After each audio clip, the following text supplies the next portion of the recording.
Halo guys, selamat datang kembali di channel Cerita Singkat. Kali ini kita bakal ngebahas film misteri thriller judulnya The Woman in Cabin 10.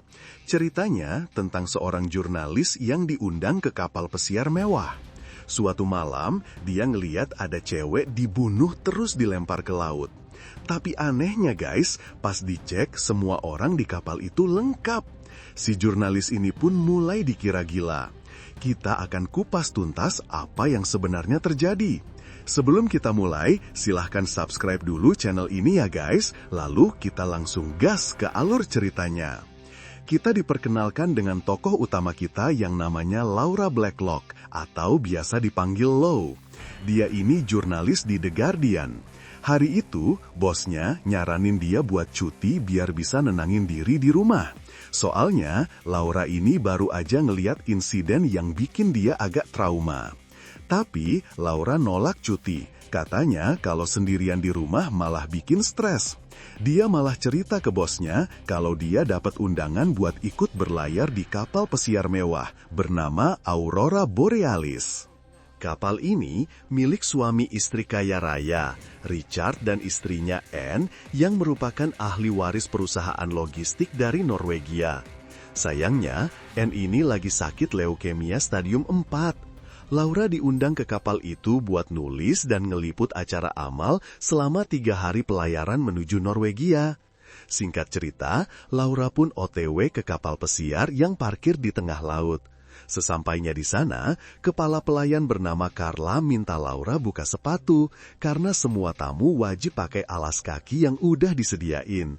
Di sana, Laura ketemu beberapa orang lainnya. Ada cowok namanya Adam, ada Dr. Robert Mehta yang ngerawat Anne, sepasang suami istri kaya raya Heidi dan Thomas, dan yang paling bikin kaget, ada mantannya Laura, yaitu Ben.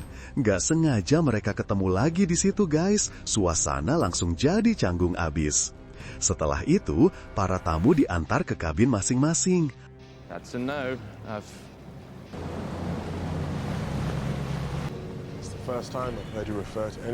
Laura dapat kabin nomor 8 yang hadap-hadapan sama kabinnya Heidi dan Thomas. Gak lama, kapal pesiar mewah Aurora Borealis pun mulai berlayar.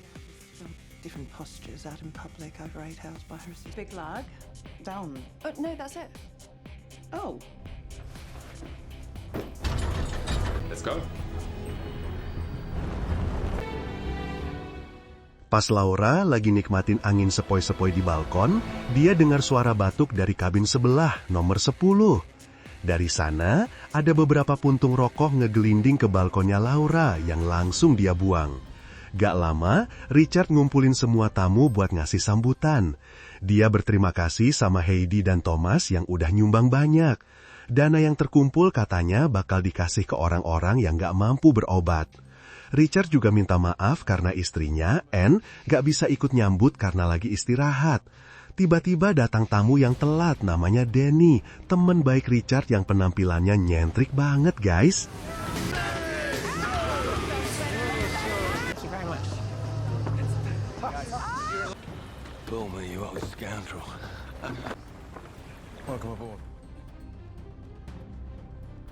Malamnya, sambil siap-siap buat acara makan malam, Laura video callan sama bosnya, curhat kalau Ben juga ada di kapal itu. Pas mau jalan ke acara, Laura ngeliat Ben lagi ngobrol sama tamu cewek bernama Grace. Merasa canggung, Laura dengan refleks langsung ngumpet di kabin nomor 10. Ternyata, yang nempatin kabin itu seorang wanita. Pas lihat Laura masuk, si wanita ini kaget dan langsung nutupin kepala pakai tudung jaketnya terus masuk ke toilet. Laura yang ngerasa nggak enak langsung cabut ke acara makan malam.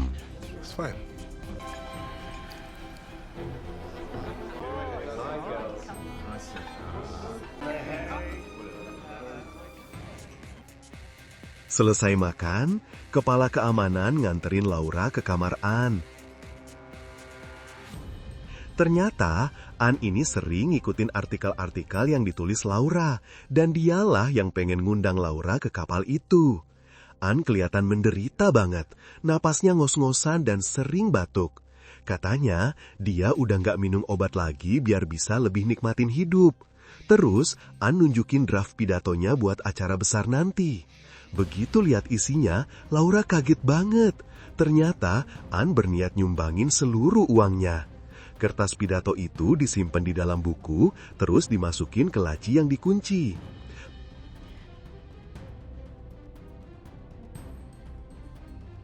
Pas balik, Laura nggak sengaja ketemu Ben di depan kabin nomor 9.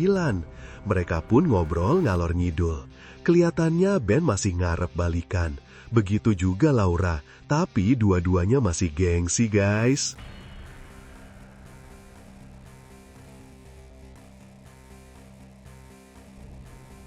Nah, disinilah ceritanya bertambah tegang.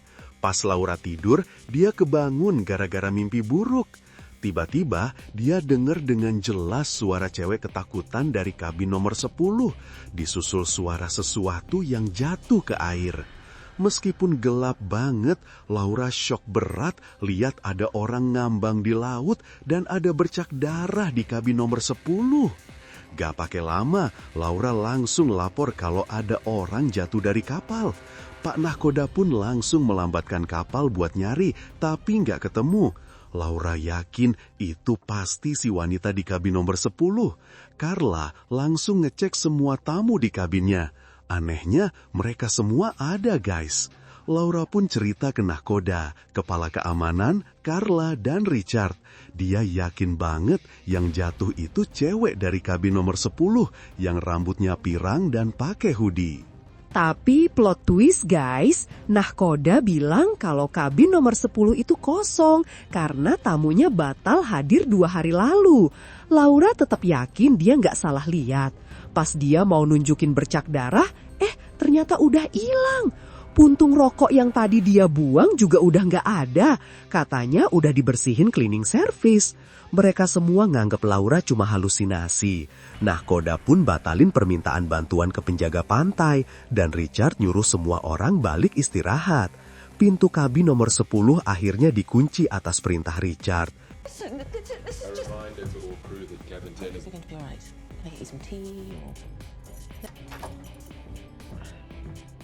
Keesokan paginya, sinyal wifi error.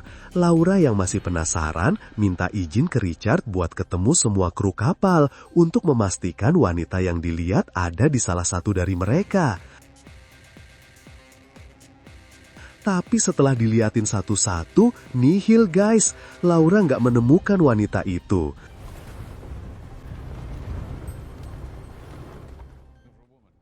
Laura pun punya ide buat ngecek foto-foto jepretan Ben. Dia berharap wanita itu nggak sengaja ada di salah satu foto itu. Sayangnya, di foto-foto kapal nggak ada. Tapi, Laura kaget pas lihat foto-foto pesta yang diadain Adam beberapa bulan lalu. Di situ ada si wanita yang dia lihat. Tapi, Ben nggak kenal. Katanya cuma orang asing yang datang ke bar. Laura langsung nunjukin foto itu ke Richard. Tapi jelas itu bukan bukti kuat. Adam juga ngaku gak kenal. Malah Ben dapat info dari bos Laura kalau Laura pernah nyaksiin pembunuhan di mana temennya tewas tenggelam. Info ini disebarin Ben ke semua orang yang bikin mereka makin yakin kalau Laura cuma halusinasi.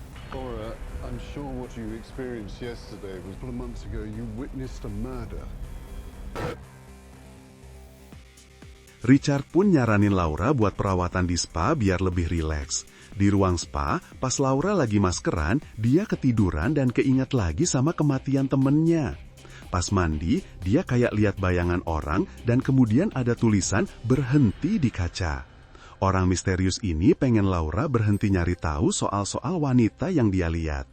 Makin penasaran, Laura minta Nahkoda buat lihat rekaman CCTV. Tapi ternyata semua CCTV di kapal udah dimatiin sejak berangkat demi privasi tamu. Balik ke kabin, Laura dapat ide lagi. Dia nekat manjat dari balkonnya buat nyebrang ke balkon kabin nomor 10. Hampir aja dia jatuh, guys.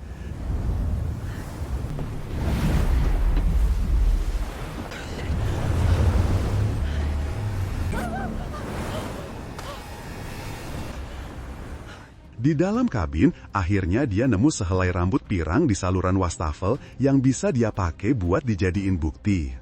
Tapi sial, bukti rambut itu hilang dari sakunya. Ternyata Ben udah ember ke semua orang kalau Laura punya bukti, yang artinya si pelaku udah ngelenyapin barang bukti itu. Tingkah Laura yang dianggap makin aneh bikin Danny mutusin pulang duluan. Orang-orang lain juga udah muak sama Laura. Malamnya, tiba-tiba ada yang ngetok pintu kabin Laura. So you're allowed to drink on the job, are you? I know. And there's really any... Right. Sorry. To the start, to the wheels, my love.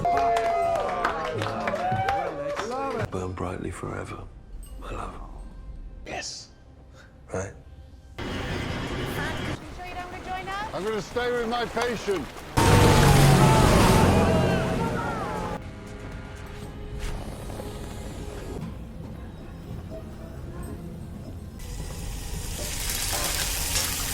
Did you get lost? Actually, I was, look.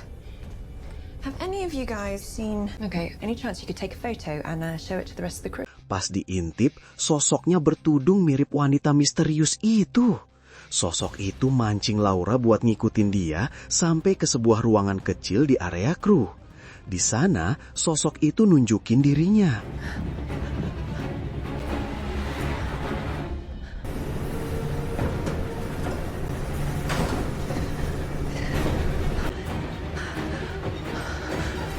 Ternyata emang benaran dia wanita yang dilihat sebelumnya. Wanita itu akhirnya ngaku dia masih hidup dan minta Laura berhenti nyari dia karena bahaya.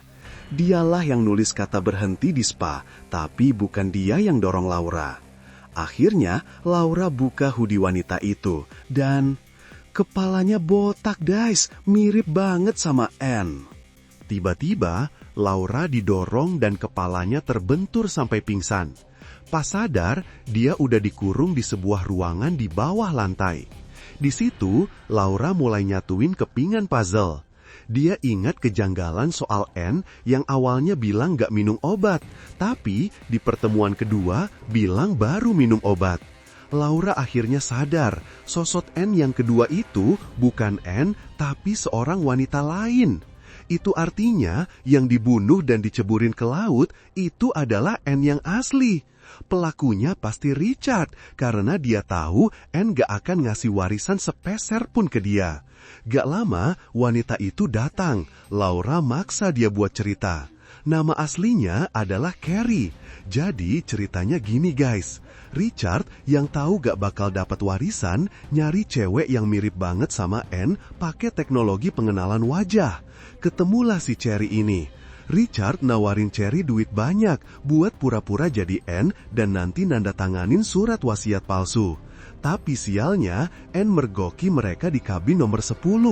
Cekcok pun terjadi dan Richard gak sengaja ngebunuh Anne. Mayatnya dibuang ke laut dan darahnya dibersihin. Carrie yang shock cuma bisa pasrah. Laura bilang ke Carrie kalau Richard cuma manfaatin dia. Dan setelah warisan didapat, Carrie pasti bakal dibunuh juga. Mereka pun sepakat kerjasama. Sementara itu, ternyata Dr. Robert dan si nahkoda adalah komplotan Richard. Mereka ditugasin buat bunuh Laura kalau ketemu. I need to go back upstairs.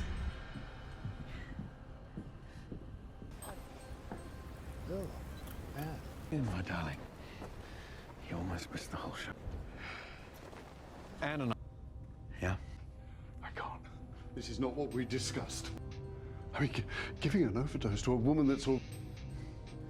With you bawling your eyes out, this would have come out of the woodwork. Had I not buried it. But no. I know, but we're not forgetting our arrangement. How we... Carrie pun balik lagi ke tempat Laura, ngasih tahu kalau 2 jam lagi kapal sampai, dan dia bakal ngebuka pintu ruangan itu biar Laura bisa kabur. Laura nyaranin Carrie buat tanda tanganin dulu surat wasiat itu biar aman, dan janji bakal nyelamatin dia nanti.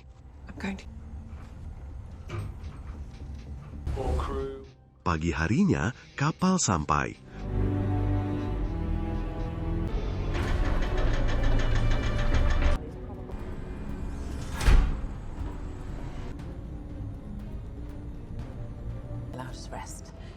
in a bit of a state last night, so he's...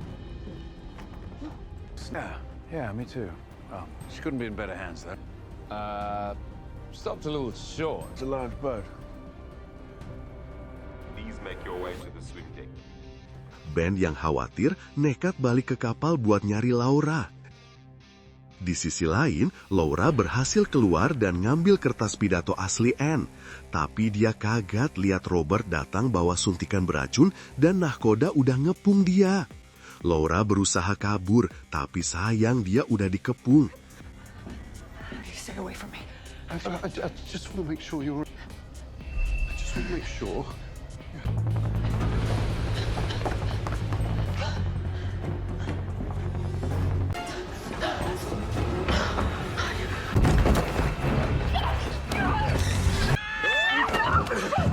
Tiba-tiba, Ben muncul. Tapi sialnya, Ben malah langsung kena suntikan beracun itu dan tewas. Laura yang panik nekat nyemplung ke laut dan berenang sampai ke tepian.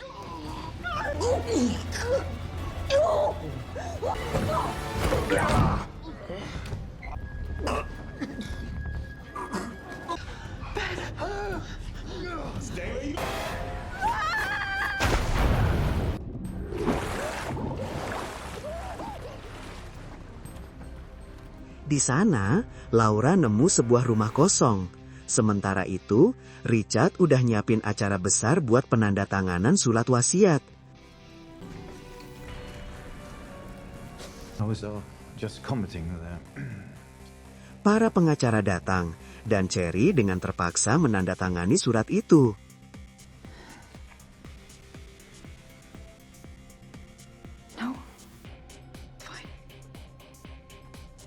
Laura berhasil sampai di gedung acara dan ketemu kepala keamanan. Dia ceritain semuanya dan nunjukin kertas pidato asli Anne. Untungnya, si kepala keamanan percaya. It gives me the lives of Anne Lingstad. Pas acara dimulai, Richard dengan bangga nyambut istrinya. Di saat yang sama, Laura datang dan langsung rebut mic dan bacain isi pidato asli Anne yang langsung disetujui sama Cherry di atas panggung. Jelas Richard gak bisa apa-apa. What are you waiting for? Do it. To Miss Lingstad. Let her go. That Anne Lingstad gave me 4 days ago is the speech Do not do this. Just let her speak. to the Lingstad Foundation. Control of the Lingstad. My husband, Richard Bulmer. Yes, they are. Who do you think you are? Merasa terpojok, Richard panik dan teriak kalau cewek itu bukan istrinya, terus nodongin pisau ke Cherry. Richard pun bawa Cherry kabur, dikejar sama Laura. Sampai akhirnya, Richard berhasil dilumpuhkan.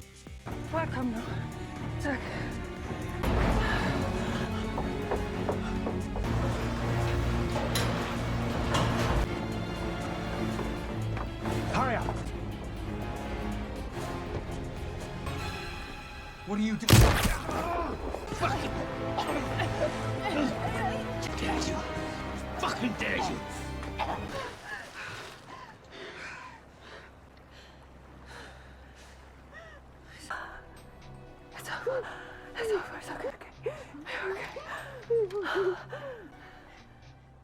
Beberapa minggu kemudian, Laura nulis artikel tentang insiden tragis itu. Wasiat Anne yang asli dijalankan, dan hartanya didonasikan untuk penelitian kanker. Dr. Robert dan nahkoda kapal ditangkap dan diadili. Di akhir film, Laura dapat kiriman WhatsApp. Isinya video dari Carrie yang sekarang hidup bahagia sama putrinya, ngajak Laura buat mampir kapan-kapan. Jadi gitu guys ceritanya, keren abis plot twistnya ya kan? Tuliskan pendapatmu di kolom komentar ya, dan jangan lupa like dan subscribe channel ini. Sampai jumpa lagi di ulasan video-video selanjutnya.